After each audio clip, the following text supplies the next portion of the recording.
ದಿನಗಳಲ್ಲಿ manifestation affirmation ಅಂತ ತುಂಬಾನೇ ಕೇಳ್ತಾ ಇದ್ದೀನಿ. ನೀವು ಕೇಳ್ತಾ ಇದ್ದೀರಾ ಅಲ್ವಾ?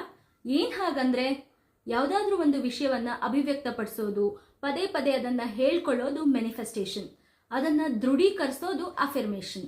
ಇದು ನಮ್ಮ ಸನಾತನ ಧರ್ಮದಲ್ಲಿ ಮುಂಚೆ ಇರ್ಲಿಲ್ವಾ? ಹಾಗಾದ್ರೆ ದೇವರ ಹತ್ರ ನಾವು ಬೆಳಗಿನ ಜಾವ ಪ್ರಾರ್ಥನೆಗಳನ್ನ ಇಡ್ತಿದ್ವಲ್ಲ, ಅದು ಮ್ಯಾನಿಫೆಸ್ಟೇಷನ್ ತಾನೆ. ಕ್ಲೀನ್ ಯುವರ್ ಬಾಡಿ, ನಮ್ಮ ದೇಹವನ್ನ ಸ್ವಚ್ಛಗೊಳಿಸ್ಕೋಬೇಕು. ಕ್ಲೀನ್ ಅವರ್ ಸೋಲ್ ಅಂದ್ರೆ ನಮ್ಮ ಆತ್ಮವನ್ನು ಸ್ವಚ್ಛಗೊಳಿಸ್ಕೋಬೇಕು. ಹೇಗೆ ಸ್ವಚ್ಛಗೊಳಿಸೋದು? ಪೂಜೆಯನ್ನ ಮಾಡಿ, ದೇವರ ಎಲ್ಲ ಕರ್ಮಗಳನ್ನ ಮಾಡಿ, ಆಗ ನಮಗೆ ಫೋಕಸ್ ಜಾಸ್ತಿ ಆಗತ್ತೆ, ಕಾನ್ಸಂಟ್ರೇಷನ್ ಜಾಸ್ತಿ ಆಗತ್ತೆ, ಮೆಡಿಟೇಷನ್ ಮಾಡಿದಷ್ಟು ಲಾಭ ಸಿಗತ್ತೆ. That cleans our soul. ನಮಗೆ ಕಾನ್ಸಂಟ್ರೇಷನ್ ಡೆವಲಪ್ ಆದಾಗ ನಮಗೆ ಏನು ಬೇಕು, ಏನು ಬೇಡ, ನಮ್ಮ ಜೀವನದ ದಾರಿಗಳೇನು, ಗುರಿಗಳೇನು ಅನ್ನೋದು ಸ್ಪಷ್ಟವಾಗಿರುತ್ತೆ. ಅವಾಗ ಮ್ಯಾನಿಫೆಸ್ಟೇಷನ್ ಮಾಡ್ಕೊಳ್ಳಿ. ಮ್ಯಾನಿಫೆಸ್ಟೇಷನ್ ಮಾಡ್ಕೊಳ್ಳೋದಕ್ಕೂ ಮುಂಚೆ ನಾವು ಹೇಗೆ ಪ್ರಿಪೇರ್ ಆಗಬೇಕು ಅನ್ನೋದನ್ನ ಕೂಡ ನಮ್ಮ ಸನಾತನ ಧರ್ಮದಲ್ಲಿ ಹೇಳ್ಕೊಟ್ಟಿದ್ದಾರೆ. ಇನ್ನ ಅಫಿರ್ಮೇಷನ್ ಅಂತೀರಾ, ನಾವು ದೇವಸ್ಥಾನಗಳಿಗೆ ಹೋದಾಗ ಸಂಕಲ್ಪ ಅಂತ ಮಾಡಿಸ್ತೀವಲ್ಲ, ಏನದು ಹಾಗಾದ್ರೆ? ಆ ಸಂಕಲ್ಪ ಅಫಿರ್ಮೇಷನ್ಸ್ ಅಲ್ವಾ? ಇದು ನಮಗೆ ಮುಂಚೆಯಿಂದಾನೇ ಗೊತ್ತಿತ್ತು.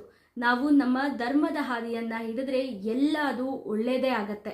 ಅದಕ್ಕೆ ಇತ್ತೀಚಿನ ಕಾಲದಲ್ಲಿ ಪ್ರೂಫ್ ಕೂಡ ಸಿಗ್ತಾ ಇದೆ. ಮೊಬೈಲ್, ಸೋಷಿಯಲ್ ಮೀಡಿಯಾ ಬಂದ ಮೇಲೆ ಇದನ್ನ ನೋಡುವಂತಹ ದೃಷ್ಟಿಕೋನ ಬದಲಾಗಿದೆ ಅಷ್ಟೇ. ಹಾಗಾಗಿ ಎಲ್ಲದರ ಮೇಲೂ ನಂಬಿಕೆ ಇಡಿ. ನೀವು ಪ್ರಾರ್ಥನೆಯನ್ನ ಮಾಡಿ, ಸಂಕಲ್ಪವನ್ನ ಮಾಡಿ, ಅದು ಕೂಡ ನಿಮ್ಮ ಕೆಲಸವನ್ನ ಸಕಾರಗೊಳಿಸುತ್ತೆ, ಯಶಸ್ಸು ಸಿಗತ್ತೆ.